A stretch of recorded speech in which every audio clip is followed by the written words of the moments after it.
coming out of class, I've had some interesting meteorological experiences too. Coming out of class Thursday at 4:30, I was walking that way towards the parking lot. Remember on Thursday there was this huge bank of very thin clouds obscuring the sun, so you could almost look at the sun without quite blinding yourself. Something very strange happened. I saw two suns.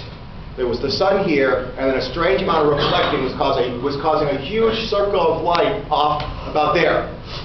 There was the sun there.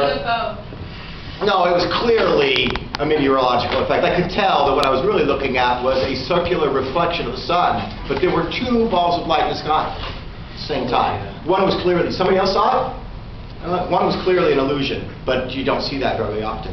Just like when I saw the a few months ago, kind of rainbow, and we had that 12 inches of rain in a day, except it wasn't a rainbow, it was entirely pastels. Light purples, light greens, pinks. Every color you think that nature cannot create was blowing around a single cloud in the sky like a halo. It only lasted about 5 minutes. I took a photograph of it, but basically, as you might expect, you didn't see much. All you see is some strange lime green in the sky. Did you take a picture of the one yesterday? No time. I pulled out my camera and it said memory full.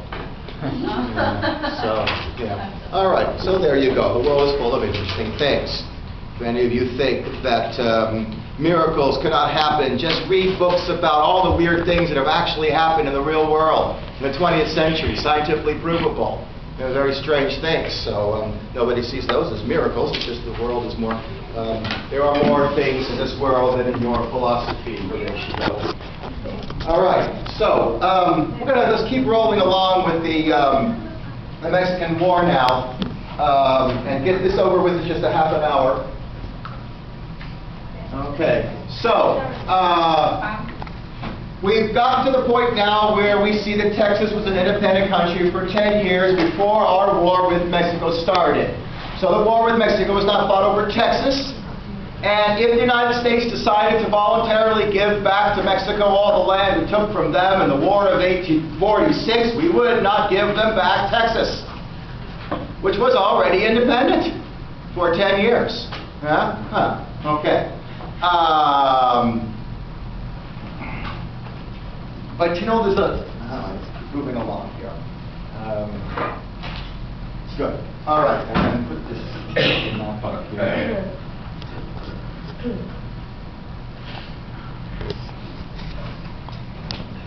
So remember, I'm trying to argue that this is a war that did not have to be fought, because I might as well give you right now one of the most straightforward and obvious cause of the war, without going into analyzing things and spending a lot of time explaining background information and such. But in reality, all you really need to know about can be shown on this map, in that there once, although Congress did refuse to admit Texas to the Union in 1836, Congress will, as we're about to find out, change its mind and admit Texas to the Union in 1845. 10 years later, Texas is admitted to the Union as a state. Texas is now part of the United States, so what is our new southern border with Mexico? In many ways, that was, oh, that's great and very American of you to say, Rio Grande, of course, because that's the agreement that we forced Mexico's dictator Santa Anna to sign a dotted line, or we would slit his throat. I don't think that was really a very fair agreement. The American government immediately claimed that the Rio Grande is our border with Mexico because that's what it says on that treaty that we got Santa Anna to sign. The Mexican people and government said that it should be the Nueces River for cultural and historical reasons, in that every single human being living south of the Nueces spoke Spanish and was a Mexican. There were no Anglos living south of the Nueces. The Nueces is very close to San Antonio, but I believe San Antonio is just to the north of the Nueces River. Is that correct? And not on it? That I believe that the River Rock and lots of those the small rivers and creeks that flow through San Antonio eventually go into the Nueces. Okay. And so, in fact, north of the Nueces is also almost entirely Mexican population back then. And then only up here do you find the Anglo settlers. So our argument is based on a treaty. Their argument is based on facts on the ground. And as a result, we could have easily negotiated something like this. You don't have to fight a war just because two countries have a disagreement. And I'm about to prove these points. So I'm going to move directly into my lecture. Plain fact is that since we did not respect Mexico as an equal neighbor and did not treat them that way, but saw them as ethnic and racially inferior, you don't negotiate in a fair and decent way with people that you look down on. That never happens. If you want to be able to negotiate fair and decently with someone, you have to treat them like an equal human being. And we have a few examples to prove that. All right, so let's leave Mexico for a minute and Texas and go back to the United States and talk about the presidential election of 1844. Because when I say the American government got us into a war with Mexico, you guys understand that's just simplifying things. I mean the American president. The President of the United States is in charge of our foreign policy, not the Congress. You all know that. The President of the United States decides questions of war and peace and issues of foreign policy. Should we negotiate, or should we pressure them militarily, et cetera, et cetera. These are decisions for our presidents to make. So it's James K. Polk who gets us into the war with Mexico. It's his decision to get us into a war with Mexico that we do not necessarily have to fight because he thinks it will politically benefit him. Okay, in his mind, he sees it as politically advantageous for the United States to grab a whole bunch of more territory. Expansionism was very popular, manifest destiny. This is his opportunity to prove to the American people that he's worthwhile as a president because he's greatly increased the size of the United States, one way or the other. Okay, good. All right, let's sit down for a second then.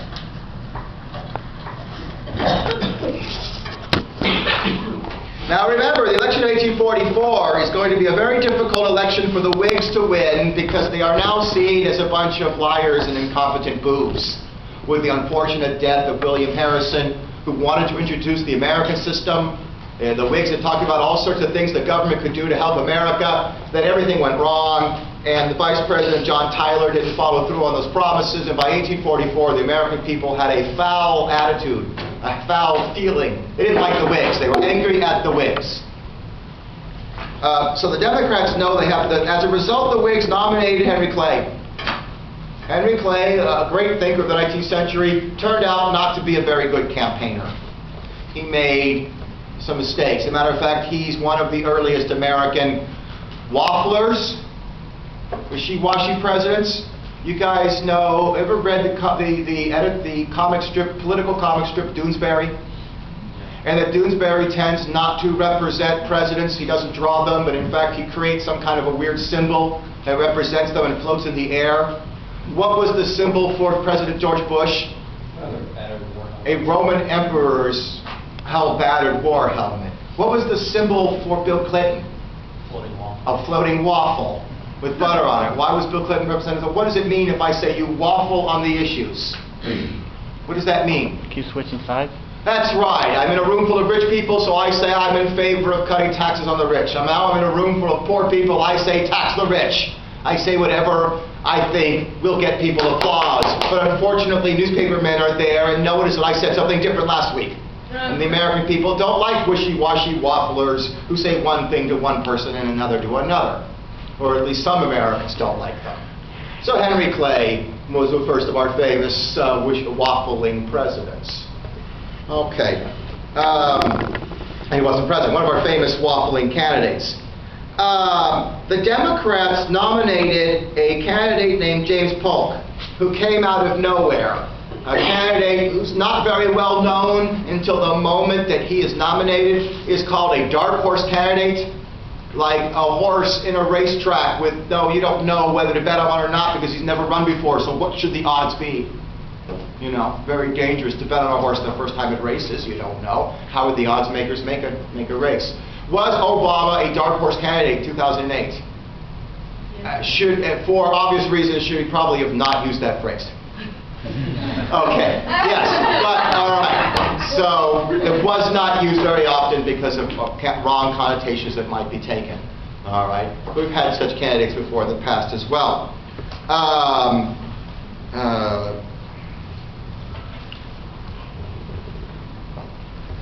Polk made himself, go ahead. Was Truman a dark horse? Well, no, because remember Truman steps into the White House when Franklin Roosevelt dies. And by the time Harry Truman's running for president himself on his own name, he's been president for 3 years and 11 months.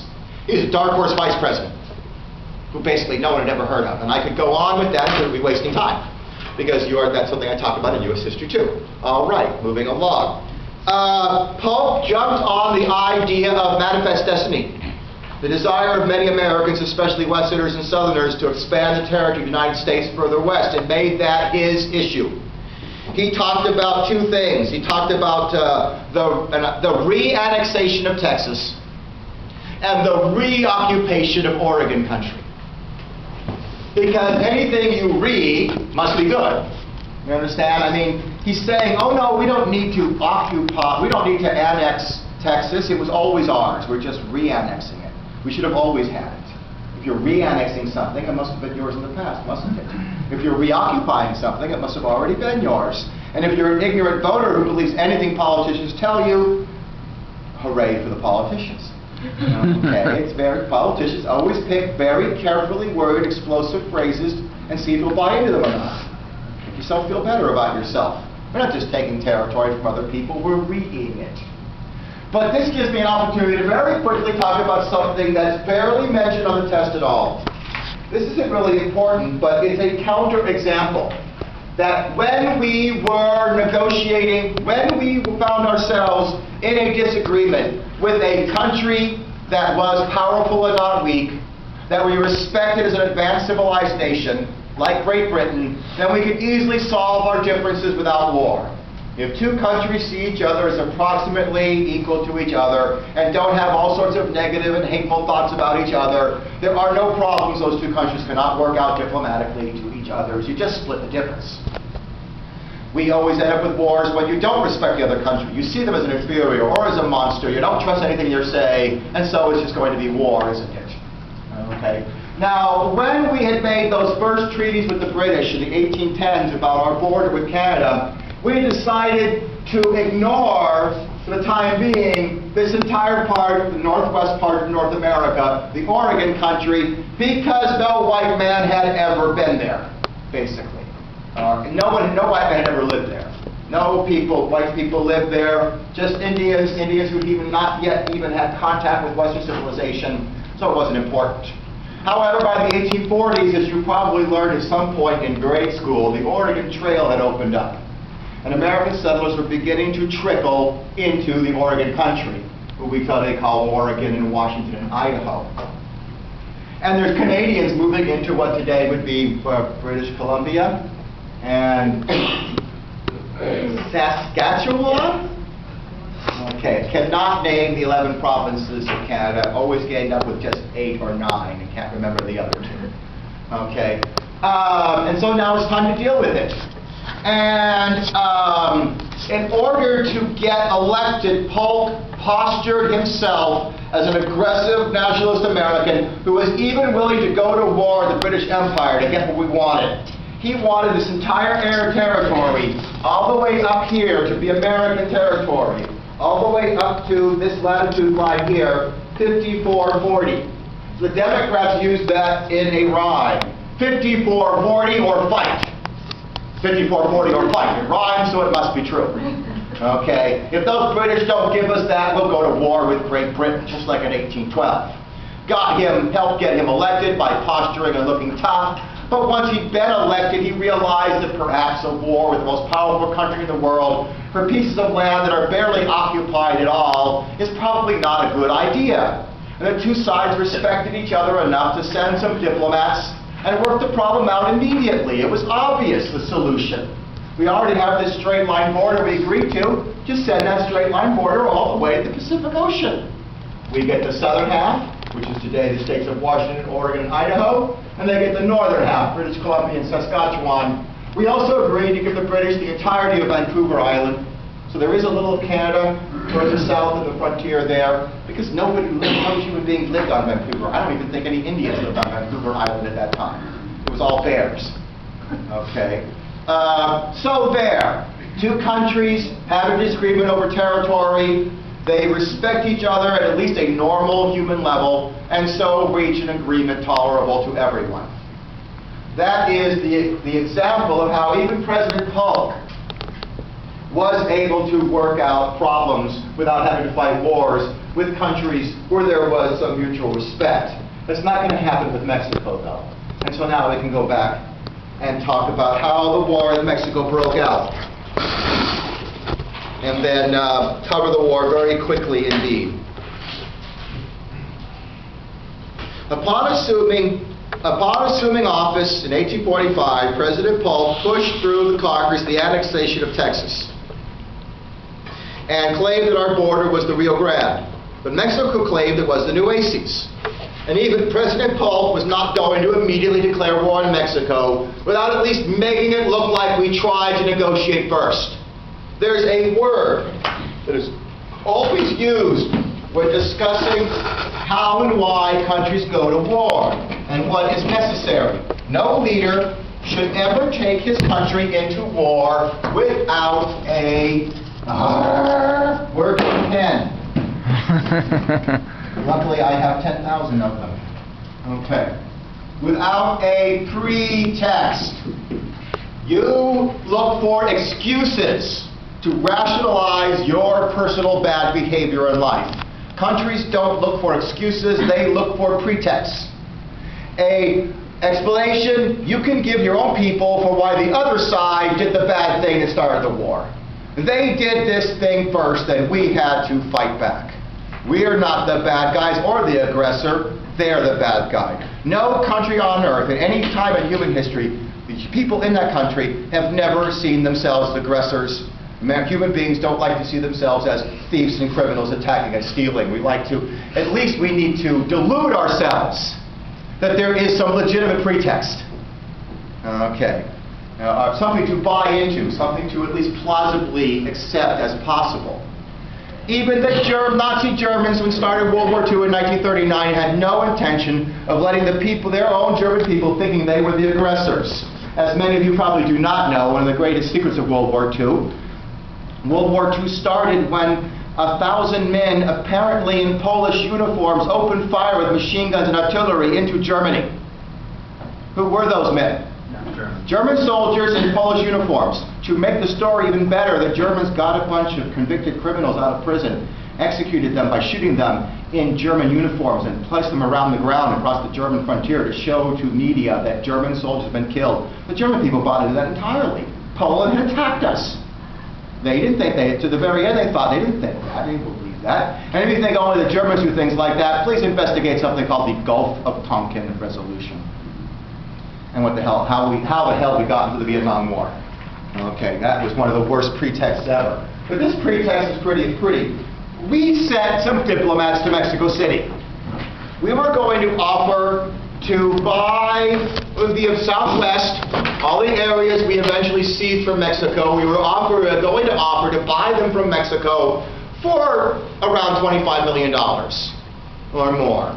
The diplomats were authorized to negotiate the purchase of the land that we eventually seized from Mexico during the war. But something went wrong. What went wrong is that Mexico was in the middle of another one of their civil war / revolutions.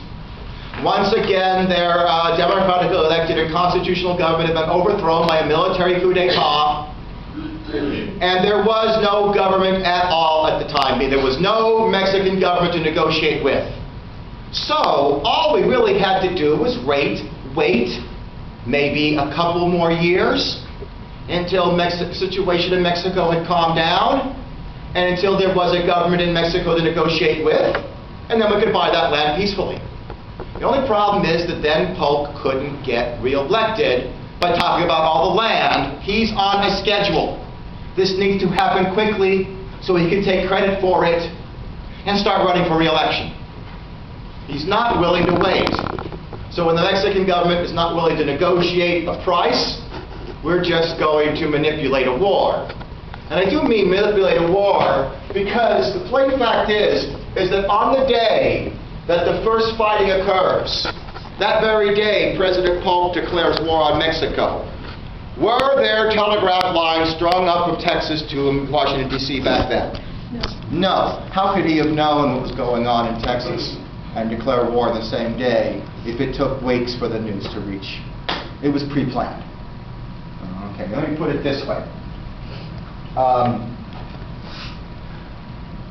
There are Mexican soldiers north of the Rio Grande defending what they claim is their border, the Nueces River. From an American point of view, where are those Mexican soldiers? On our land. They're in the United States. And what do you do if another country's soldiers move into your territory? It's a war. There you go. So it's a very easy war to start. Mexico claims the border is the Nueces. They have Mexican troops up here. We claim the border is the Rio Grande, so we send soldiers south of the Nueces to engage those Mexican soldiers and push them south of the Rio Grande, and that starts the war in May of 1846. And the American commander, the general who is sent, is Zachary Taylor. We'll get to where we talk. So Zachary Taylor is one of the only two, there's only two names worth mentioning during the war of generals, and Zachary Taylor is one of them. There's a few other names that I can't even remember off the top of my head. Him. Let's see. I was just watching a documentary about this guy's role in creating California. Here it is, Fremont. Fremont's role in founding California. A very unusual man was Fremont, but we don't have time to talk about him. The war lasted from May 1846 to March 1845, so almost 2 years. And basically, May of 1846 to March of 1848. It's a 2-year war, 1846 to 1848. Congress, President of the United States being in charge of our foreign policy, but you guys do know he cannot declare war. The Congress has to declare war. And so one might wonder, the Democrats all voted for it, but what about the Whigs? They were supposedly against the war.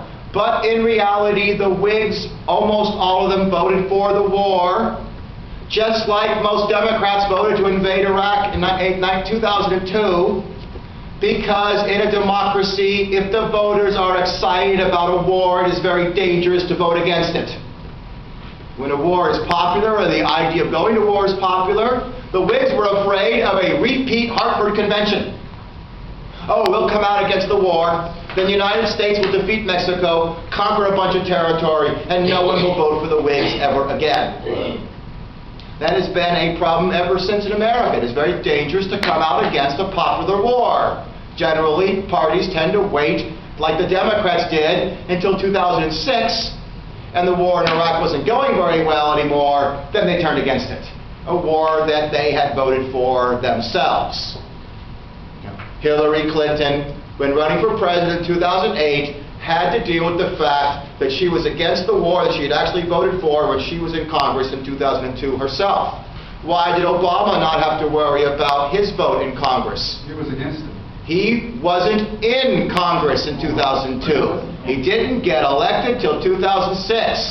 So he didn't have to. He could say he was against it, use the same rhetoric, and because he was a dark horse candidate without much experience, outsiders like that have an advantage. Because they don't have to protect their record. They can say anything they want.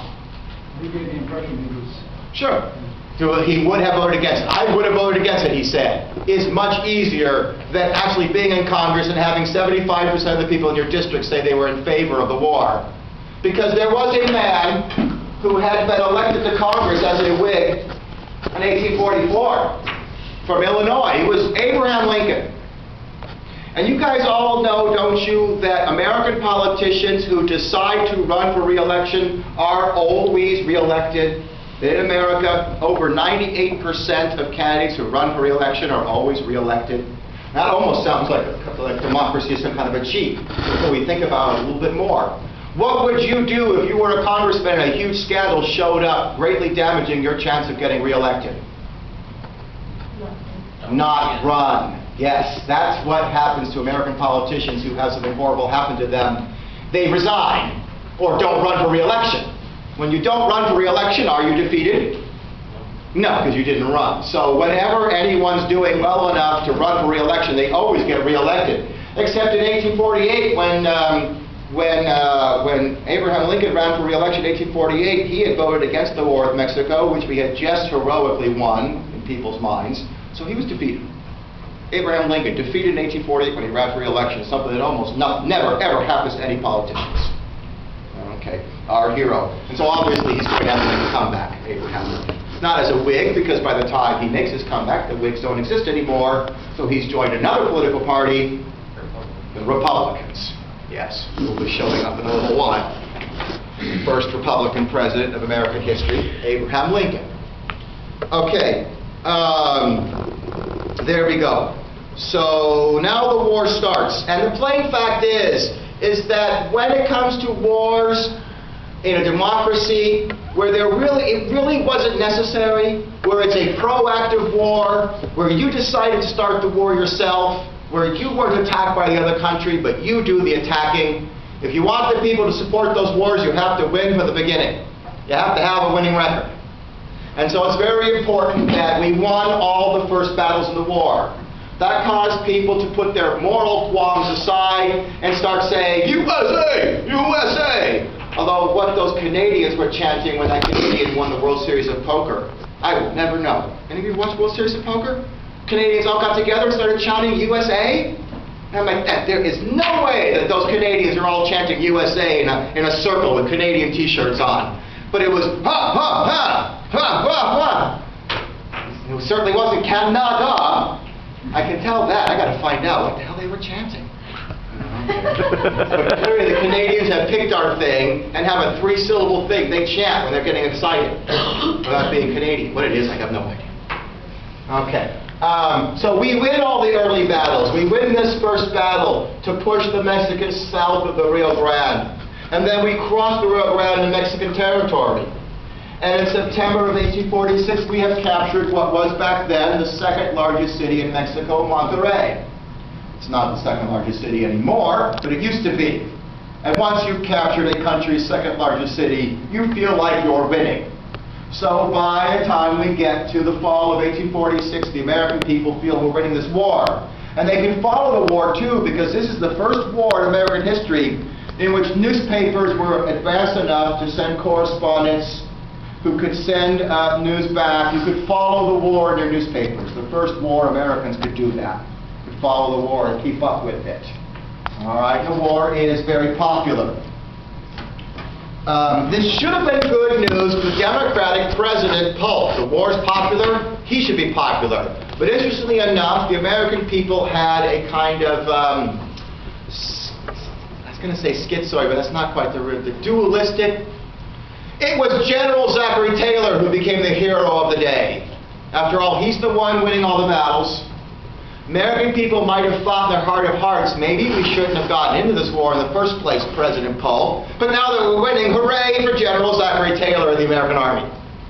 Get the idea? And the problem is, and everybody knows, Zachary Taylor is a Whig. And that Americans love to vote for successful generals for presidents. Maybe President Polk's made a big mistake in this political calculation to attack a country to get reelected. Will James Polk get reelected in 1848? He won't even run for president. Okay. You know, you get drunk, you do some things while you were naked that seemed like a lot of good idea while you were drunk, then as soon as you sober up, you have some very bad feelings about what you just did. Okay. And that can happen in countries. You get into a war because the pretext sounds good. While you're fighting the war, you're all excited because you're at war, you're patriotic. And the moment the war is over, immediately the guilt starts building up. The guilt, the shame, the qualms. Maybe this wasn't a right war. Oh dear, I'm not thinking about it. Now that the war is over, I don't have a good feeling about it anymore. Etc., etc., etc. Has happened to Americans, not just during your lives, but almost every generation. One way or another. Maybe we shouldn't have fought this war. Maybe it wasn't the right thing to do. All right. Now, you know what? I got to realize that when I talk about this war with Mexico, in which, you know, when this war started, Mexico had a standing professional army with a professional officer corps. We didn't have a professional army in this country ever until the 20th century. During peacetime, we had no army at all. So we had to immediately, you know, try to patch an army together out of scratch. Matter of fact, that may be better for a democracy. Obviously, you guys figure out Mexico had a permanent standing army, always there, to overthrow their democratically elected governments every 5 or 10 years in coup d'etats. You cannot have a coup d'etat overthrow the American government in the 19th century, now can you? Because there's usually no military at all. So we have the entire American military, 100 officers and one very, very busy private, taking orders from 100 other guys. Okay, because you know in peacetime you keep your officers because in wartime you use the officers to train the new recruits. No officers, recruits don't know how to fight. Okay. So you might have expected Mexico to do better in this war than they do, but please realize we attacked Mexico when they were busy punching each other in the head. They were in a civil war, in no position to defend themselves when we jumped them, with their back turned, as it were. So obviously we're going to win every battle. Not only that, but we are the more technologically advanced country with a much larger population. So really the odds are deeply against Mexico. But in a crisis, as you might expect, this gives Santa Anna a chance to make a comeback. And Santa Anna is now the dictator of Mexico for a second time. And as the Napoleon of the West, he has a reputation to keep up. He's an attacker, not a defender. Because if any of you know anything about Mexico, it should be a relatively easy country to defend. It is almost entirely mountains with deserts between the mountains. Okay, and so it should be very hard for us to invade. It should be very easy to defend, especially Mexico City. I've never been there, but what is surrounding Mexico City on all sides? And anyone ever been to Mexico City? Anyone been to Mexico City? Yeah. What surrounds Mexico City on all sides? Very high mountains. It's a virtual natural fortress. It's in a bowl.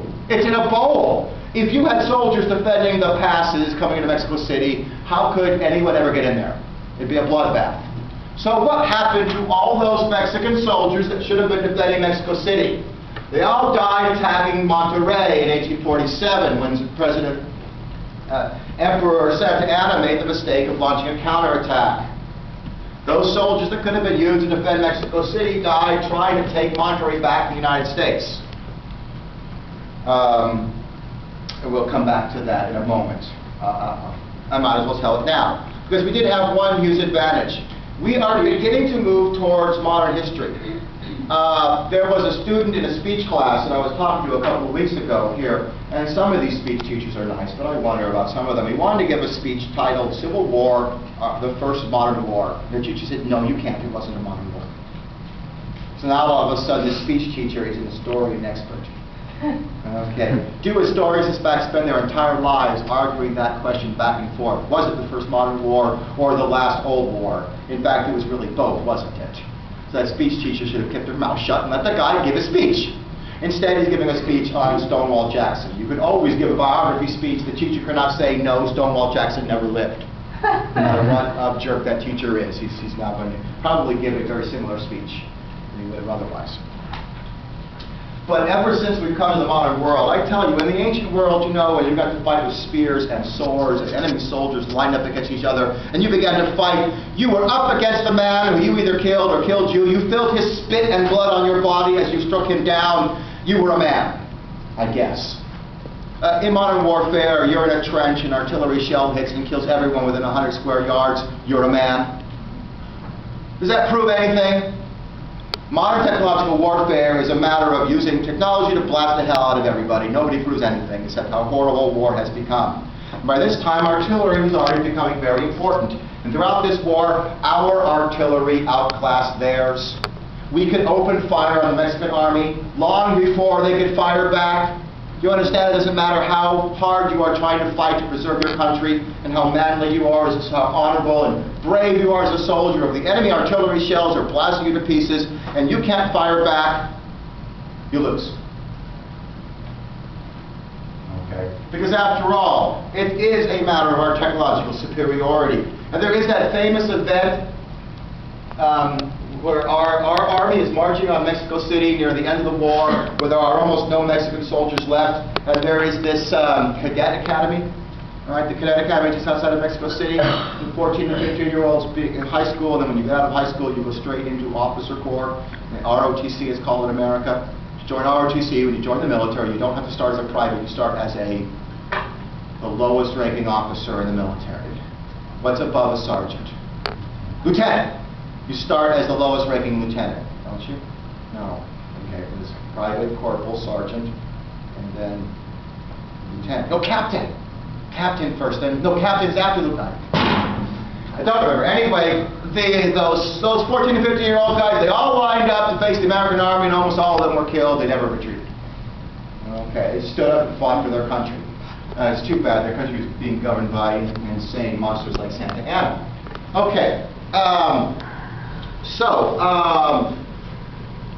not going to talk about anything going on up here. Although, as you can see the map, I do know, this is not a mistake, there was one small Mexican victory. Mexican movements of armies are red, victories are red. American movements are blue, and stars are American battle victories. There was actually a small victory of Mexican forces, the kind of victory where immediately you lose everything right after it. Okay, not the best victories imaginable. But as we're leaving 1847, we're leaving 1846, we're moving into 1847. It's time to go ahead and knock Mexico out of the war entirely. But President Polk is going to do it not with Zachary Taylor, who's becoming too popular. Zachary Taylor was relieved of his command of the war, and command of the war was given instead to a man named Winfield Scott, General Winfield Scott. Zachary Taylor was a, kind of a beloved by his soldiers type of officer, a man who went out there and ate the dirt and suffered with his soldiers in the front lines. He was known as Old Rough and Ready Zachary Taylor. Boy, we love him. Winfield Scott was known as Old Fuss and Feathers. Winfield Scott. Admiral, elitist, upper class, big round belly. He wasn't much of a threat to run for president against James Polk, and so Polk picks him for political reasons.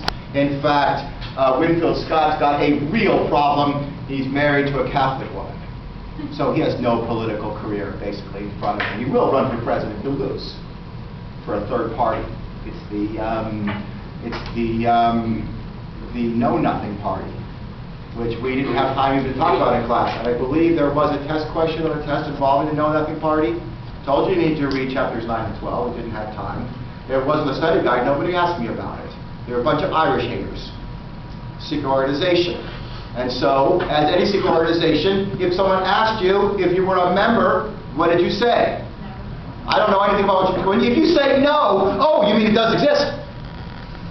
You're denying you are a member of an organization that does exist because you said you didn't belong to it. It must exist. So what do you say? I don't know what the hell you're talking about. You're crazy. There is no such thing. It's like when mafiosos say there is no such thing as organized crime. You're crazy. Criminals don't organize together. Criminals aren't trustworthy. There is no organized crime. It's an entire illusion. You tell that to all the thousands of people that organized crime has gunned down. Okay, and they'll think that there is organized crime. All right. So Winfield Scott is the admiral who takes the American. Why march all the way through the desert? We can take the American Navy all the way down, land at Veracruz, then march straight on Mexico City, which the American Army does. And without as much resistance as you might expect, Mexico City is captured by the United States in September of 1847. So that's the end of the fighting. The end of the fighting is September 1847. And that's an important date, again, because the war doesn't actually end until March of 1848 because of the critical importance of peace negotiations after wars are fought. Once again, I hope none of you have the really arrogant, mean-spirited concept that once a country is your enemy, it must always be your enemy. Are the Germans and the Japanese enemies of the United States today? They are two of our closest allies. In matter of fact, two of our most trustworthy allies. French are our allies too, except you can't trust them at all. We saved the French in World War I and World War II, and they hate our guts. We conquered Germany and Japan in World War II. They like us. Well, there you go. If you treat a country with some decency after a war has been fought, then maybe those two countries can live at peace with each other after the war.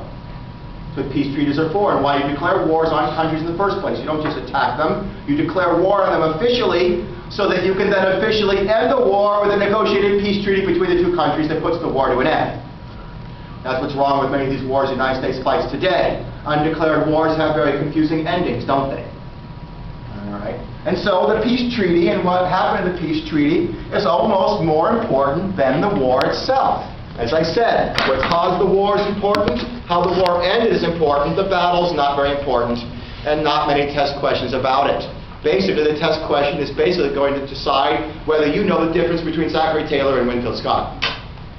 Okay, and what the two did, the two stages of the war, each have to do with each of those men. We only lost 12,000 men. No, I'm sorry, that's not right. We lost 13,000 lives in the war, most of them to yellow fever and diseases, very few to battle casualties.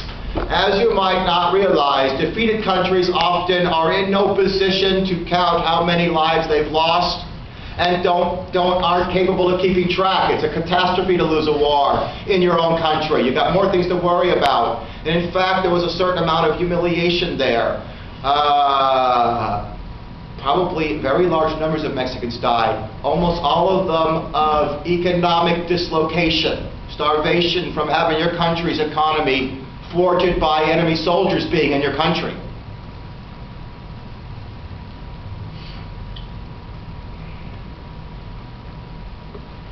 Covered all that stuff. Good. Okay.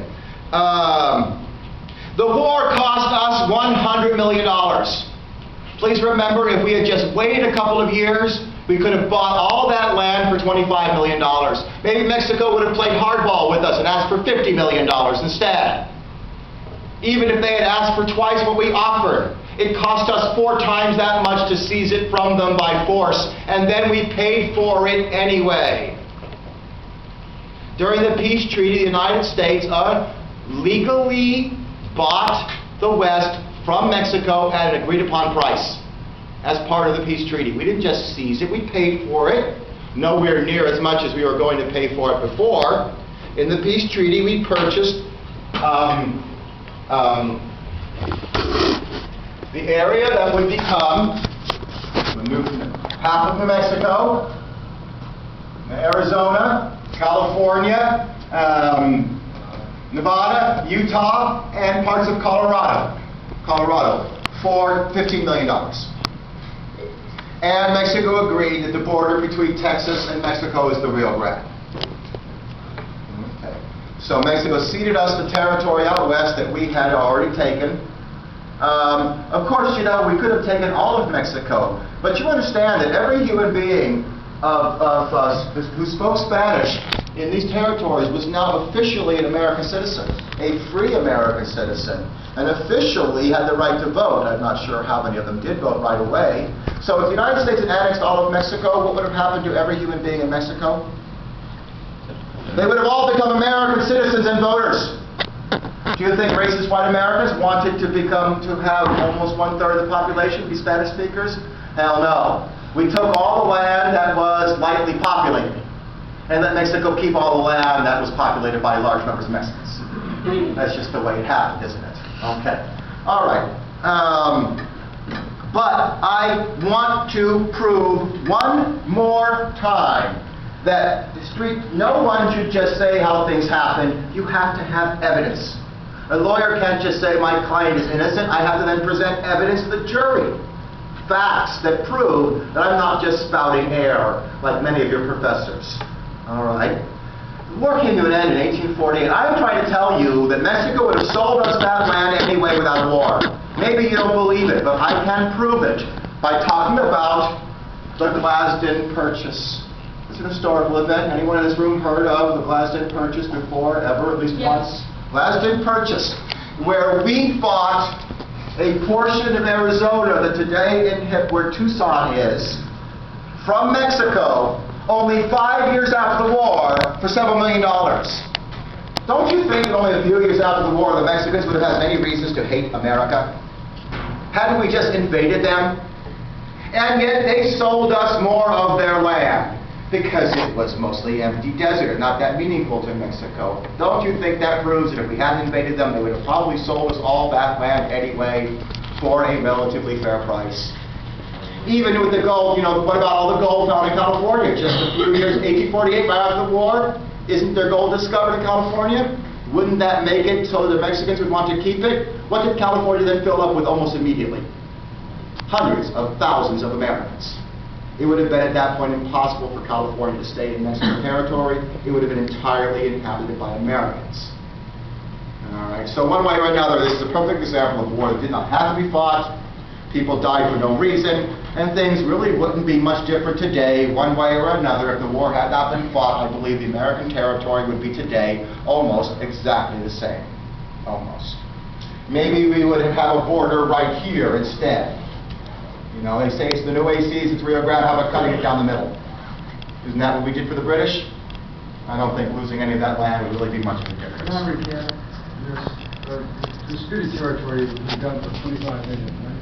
Between the two rivers. No. The $15 million that we spent was to buy all this. I know, but The disputed territory, we forced the Mexicans to simply sign, saying that the treaty making the Rio Grande was the agreement, and we did not give them any money. well, we could have Yes, we could have. bought it for $25 million. Yeah, we wanted to buy the entire Southwest for $25 million. Oh. We wanted the whole thing all the way to California.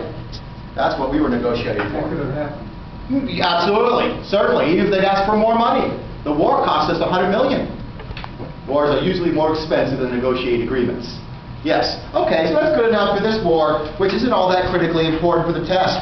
And I do have time to now move directly to chapter 13, which is much more important, but which I'm going to try to go through quickly, because if you will look at chapter 13 on the book, in the book, you will find that it fulfills entirely my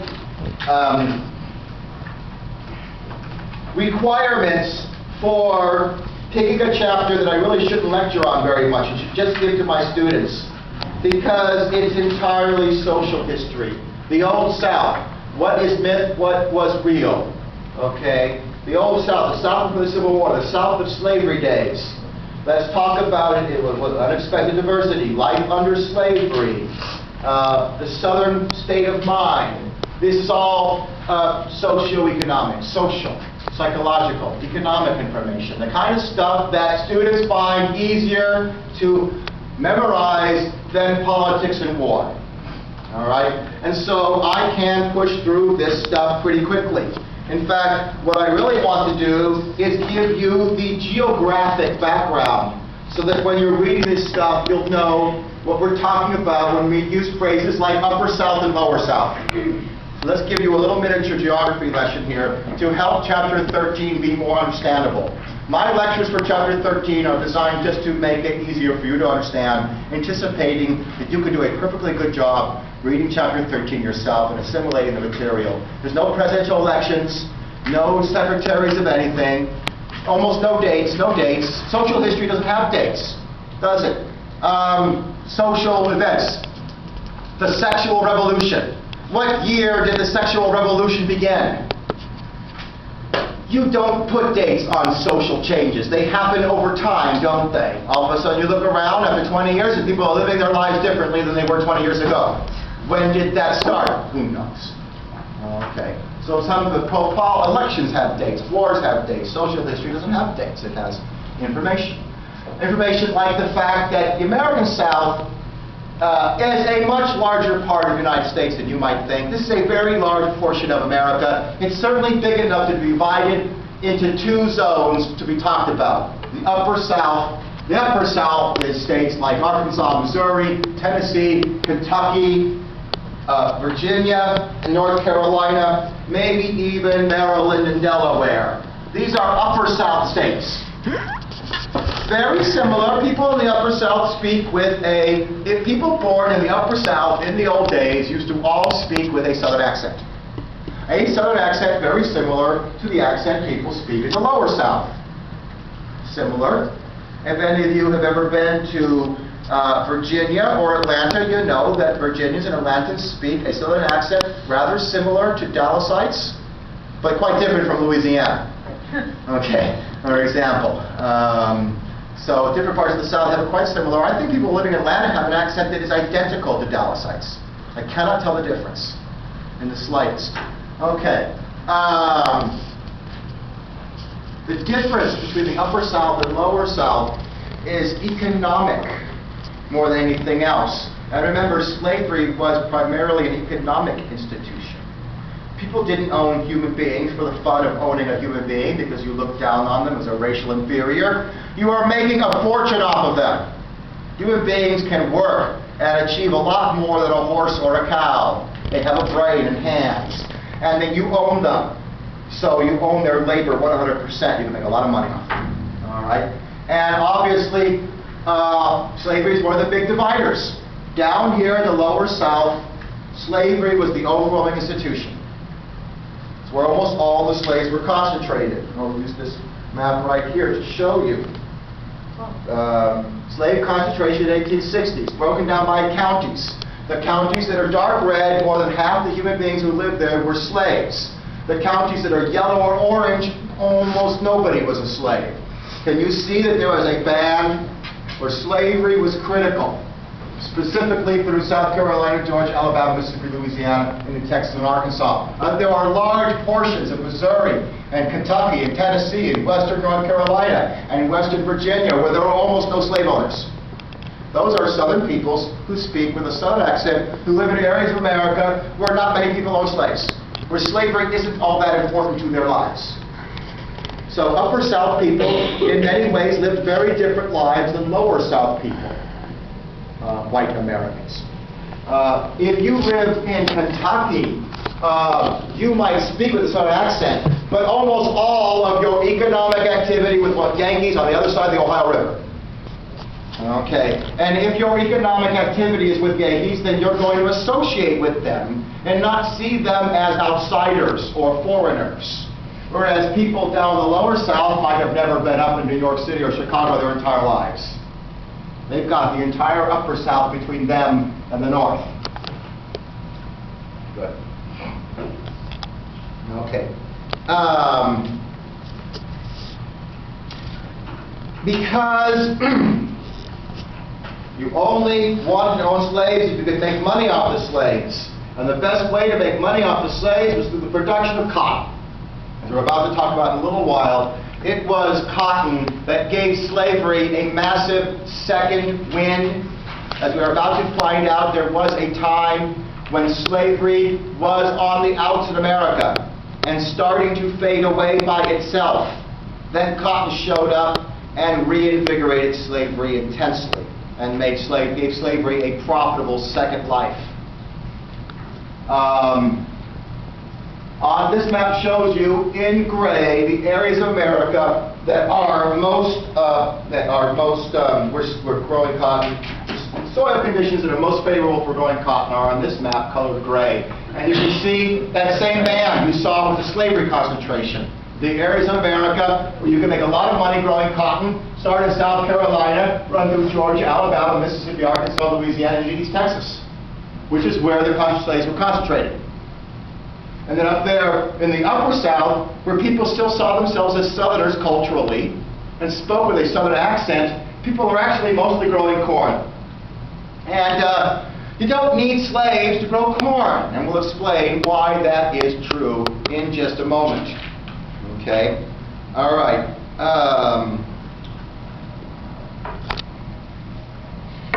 Good. Covering this all out of order. So now I'm going to go back now. Let's look at the study guide. Now I'm going to talk about different types of cotton. Collage staple cotton, short staple cotton, cotton gin, Eli Whitney, and cotton prosperity. That'll take me a few minutes. And I want you to notice that some things are called different things in different sources.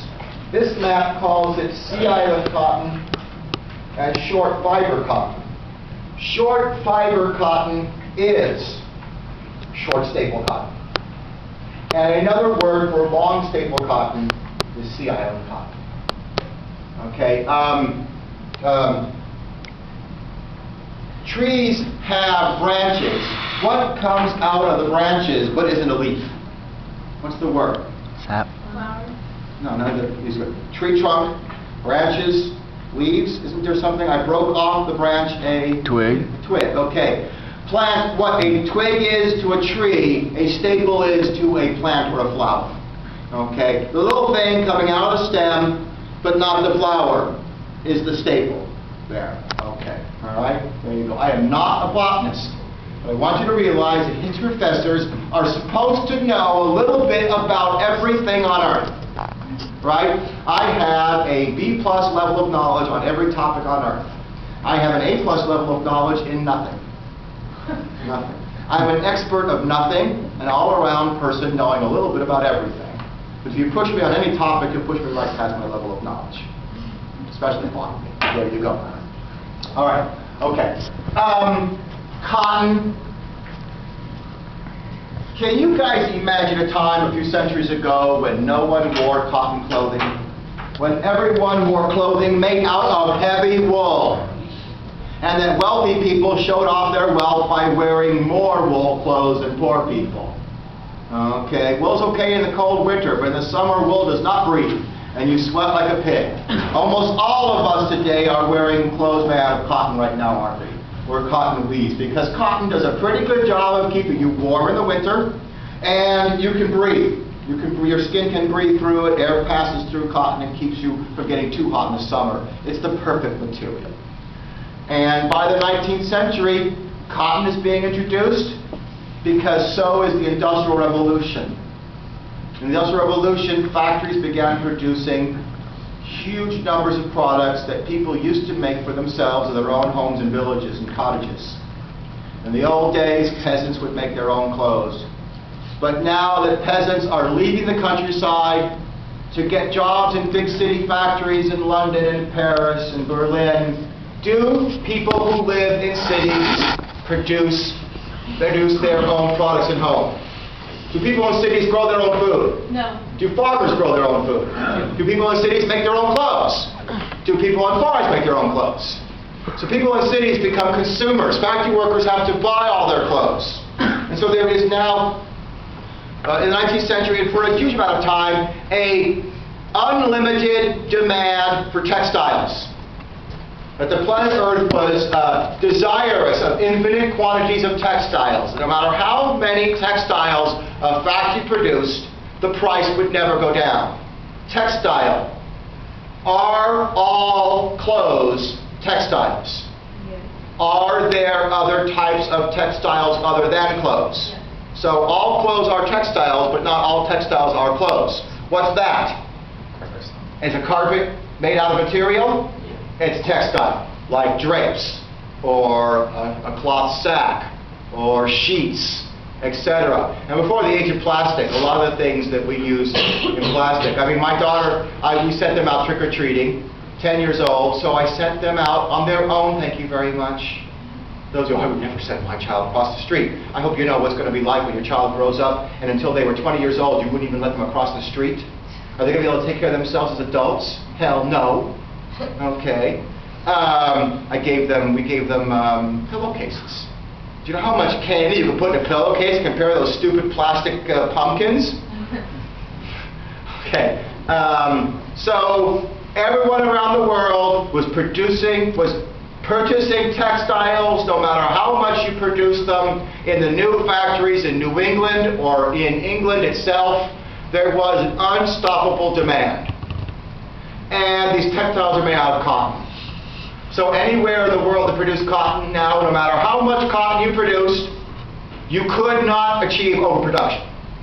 That there would always be factories purchasing that at a nice, high, profitable price. Okay. Originally, cotton came from the Middle East. All right? And Europeans are only finding out about it now at this period of time. Now, as we said, there are two kinds of cotton. The easiest to grow cotton is what this map calls sea island cotton, or what the book calls, or used to call, long staple cotton. And that is a cotton where the blooms, you guys do know, do you not, that cotton blooms are incredibly delicate and vulnerable. And in fact, cotton is the most vulnerable and delicate of all plants, of all domestic plants. Beyond belief, cotton is very, very fragile. You've ever seen a cotton bloom? The white stuff? The white stuff that you collect. What happens if you blow on a cotton bloom? Just like that, huh? Falls apart. It disappears. What happens if a raindrop hits a cotton bloom? It disintegrates. So what happens if a 15-mile-per-hour wind or a light rain hits your cotton field before you have time to harvest the cotton when it blooms? You lose everything. You lose everything. Now I'm getting somewhere. Now let's say I own an apple orchard. Can I really pick all those apples, just me and my kids in that whole orchard? No. Do I have many days, though, maybe even a few weeks to pick those apples before they go bad? So what should I do to make sure I make all those apples go to market? Hire some day laborers. Hire some workers to come in. Find some workers. It might take a while. You find some workers to pick the apples for you, put them in the barrels, you pay them a small amount of money, and you take your apples to market, right? You can't do that with cotton. You can't do that with cotton because on the day the cotton blooms bloom, you need a labor force right there to pick them that day, and if you do pick it all that day, you will make a fortune. If you don't, you could lose everything. So slaves were the perfect choice because they are a captive labor force. By law, they have to stay on the plantation. They will be there for you to pick your cotton when you need them. Nowadays, we don't need human beings to pick cotton. What do we use to pick cotton? Like everything else on earth. Machinery. We use advanced machinery, which didn't exist back then, okay, to do the whole process. Now it gets more than that, though, because there is another reason I will give as well for why cotton and slavery were so closely linked in the American South. But that's good enough for now. Okay. Long fiber cotton, you can easily break the separation between the plant and the delicate fiber are long enough so you can break it by hand, stick it in a bag. Okay? Can you harvest the cotton you see around Texas today? Can you harvest that by hand? What happens if you touch cotton fibers with your fingers? It's like insulation. It's like fiberglass. It'll literally cut your skin to pieces like shaved glass. If you were to handle cotton all day long, your slave would have no skin left on their hands.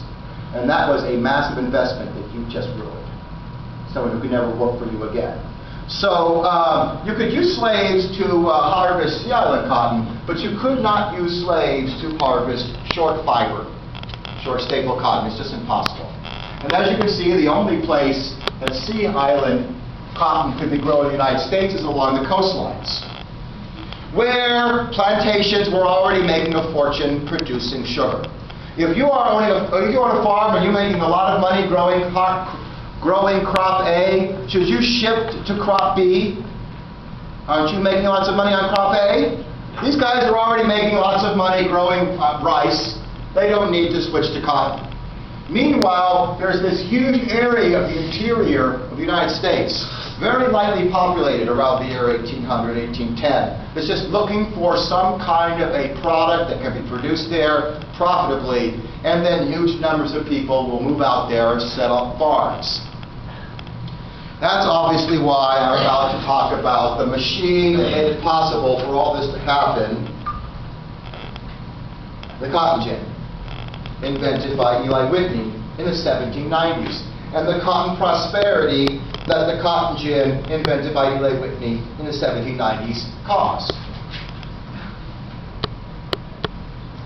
Interesting enough, by the way, by cotton gin, that means that cotton engine, E-N-G-I-N-E. But if you all haven't noticed, Southerners tend to blur the words together.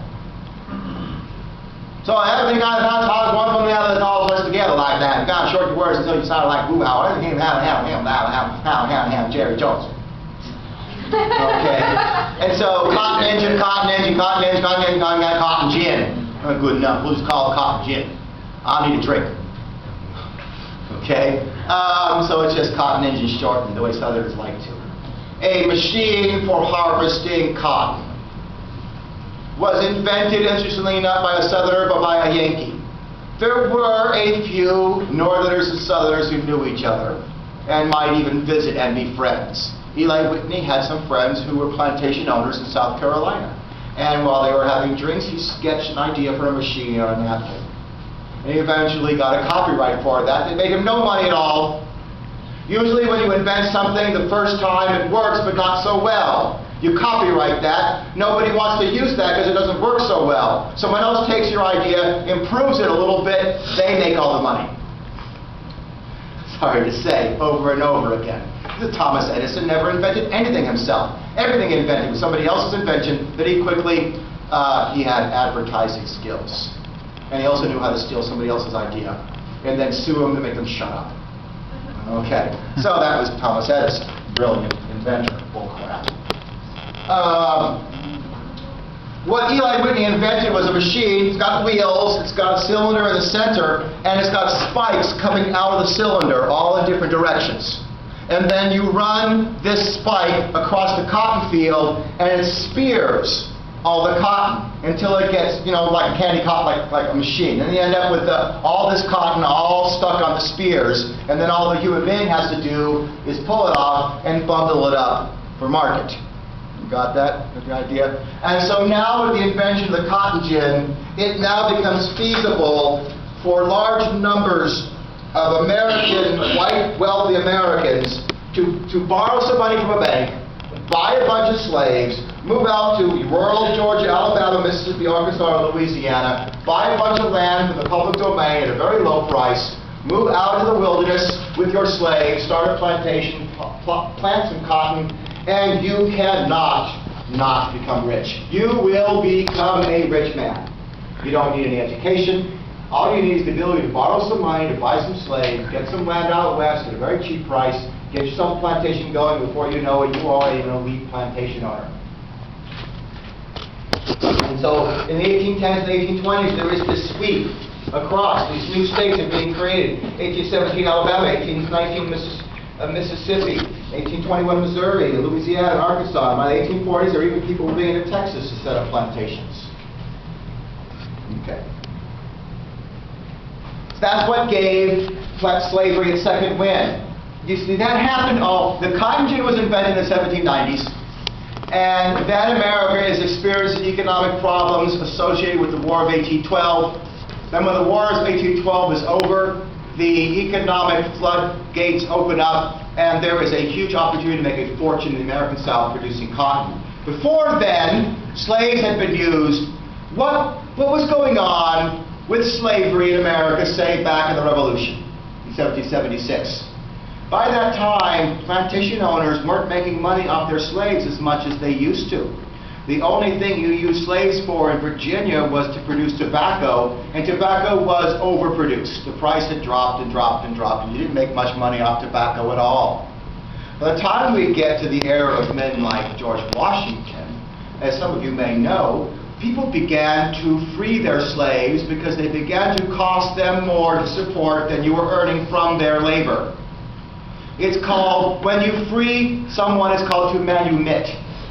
And so manumission is to free someone. I hope you understand, if you have the right to own a human being, you certainly have the right to free that human being if you so wish.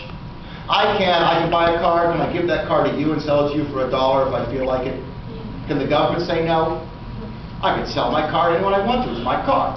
And I can sell my slaves to whoever I want to, and I can free my slaves if I so wish.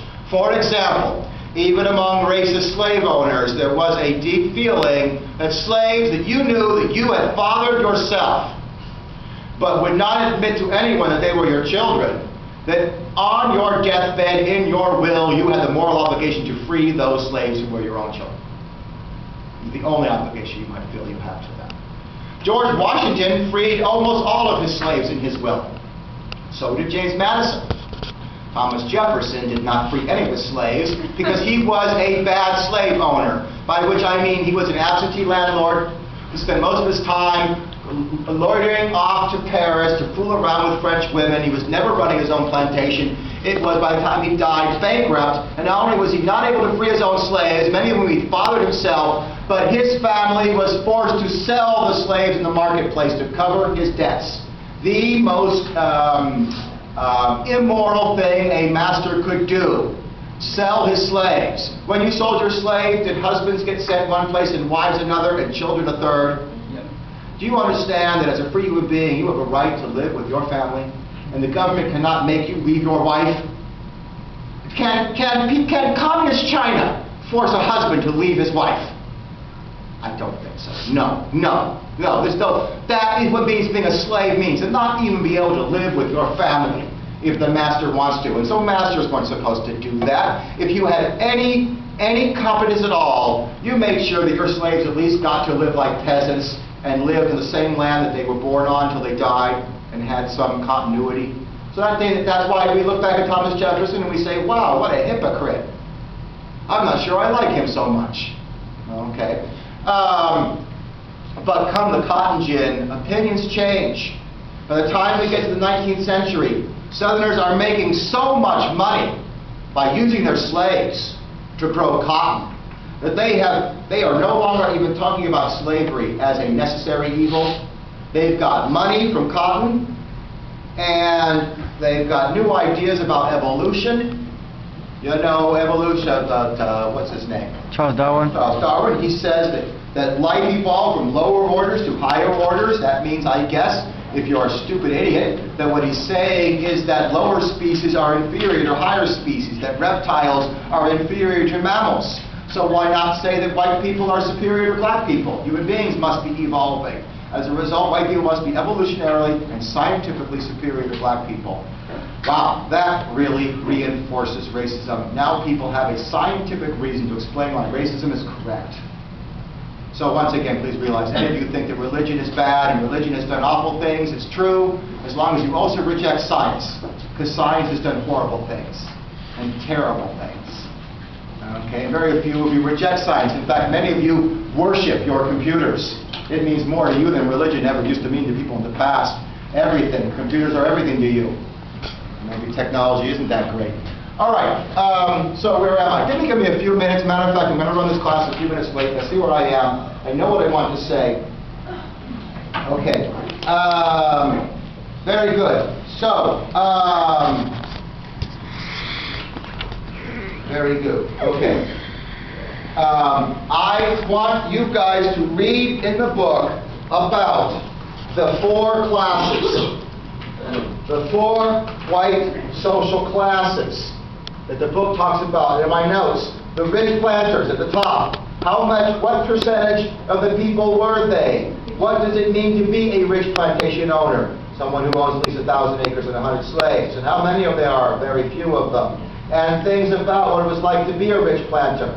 All right? With the understanding that not many people were rich planters. Whether you want to believe this, that rich planters were people who owned more than 50 slaves, which would be 2.5% of the population of white people, or if rich planters were people who owned over 100 slaves, in which case they'd be less than 1%. You do understand? A very small number of white people owned almost all the slaves. 1 or 2% of white people who owned dozens of slaves owned almost all the slaves in slavery days. And that a very large percentage of white people never owned any slaves at all. Not because in their hearts they opposed slavery, because slaves were incredibly expensive. This is a human being you're buying. You don't get a human being cheap unless it's a 65-year-old lady. You can buy a 65-year-old black lady very cheap in slavery days. She's not going to give you much work and she's not going to live very long. You buy a 17-year-old man, it would cost $1,500 doesn't mean anything to you. You have no idea how much a dollar would get you back in those days, and how hard you had to work to earn a dollar. Okay? Back in those days, a doctor would earn $3 or $4 a week and be the best paid person in town. So when I tell you a slave cost $1,500, it would be like $150,000 or $300,000 today. Okay? You think it would be cheap to buy a human being? It's expensive. Okay? Lots of 2/3 of whites could never afford to buy a slave in their entire lives. And if they ever did, it would be 1 or 2 slaves. If you own 1 slave and you work in the fields alongside your slave on your knees picking and he's on his knees picking, is that going to be a more normal relationship? It's like an employee, isn't it? Now, if I own 100 slaves and I'm an MCD landlord who spends almost my entire time in Charleston, and I've hired the name of the guy who actually does all the feeding of the slaves for you? Slave driver? Overseer. Do you think wealthy masters beat their slaves? No, I don't know about you. I haven't done much beating in my life. But it's actually not too much fun to beat somebody else up. You don't really feel good about it while you're beating the person up. So hire somebody to do that for you. Okay, masters didn't do that. They were mostly absentee landlords. Okay, not involved in it very much at all. And so I need you to read about those people. Very good. Now also, we can see that there's two other classes. Small slaveholders. Small slaveholders are not short white guys. They are younger white men who haven't had enough time to accumulate large numbers of slaves. What I'm trying to tell you is that up north, if you asked a person how rich they were, they would tell you how much money they have. In the upper south or the west, they would tell you how many acres of land they own. In the lower south, if you asked someone how rich they were, what would they say? They tell you how many slaves they own. Because money, it wasn't really even a good idea to hold on to cash back then. You never knew what was going to happen to it. And what was the use of owning land if you didn't have slaves to work it? So owning slaves would make someone a rich person back then. And that's what you bragged about. So small slaveholders are usually men in their 20s and 30s working their way up to becoming rich planters in their 50s and 60s. By which time they've had enough time to earn enough money to buy more and more slaves. Every cotton harvest you make some money, and every cotton harvest you buy a couple more slaves until by the end of your life you own a few dozen. Okay. By the way, once again, we're using that word yeoman for most of the whites who didn't own it. Hillbillies. I wish I had time to talk about them. Okay. But there was one last thing I wanted to say before I let you go, and I can't remember it now. Hold on. Hold on. And as you can see, this chart shows you, once again, there were only 700,000 slaves in America in 1790 when there wasn't much cotton produced in America. And as you can see, more cotton, more slaves. More cotton, more slaves. By 1860, 4 million bales of cotton a year, 4 million slaves.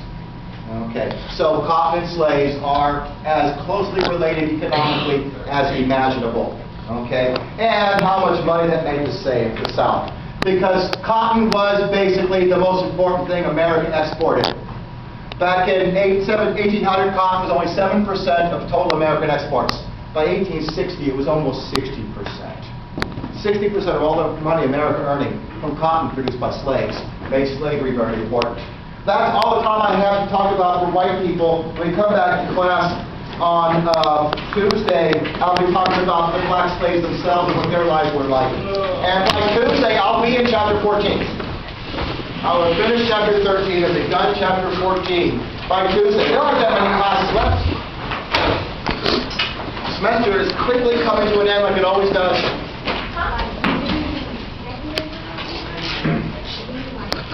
Yes? What? Have you missed? Sure, I think I can figure it out.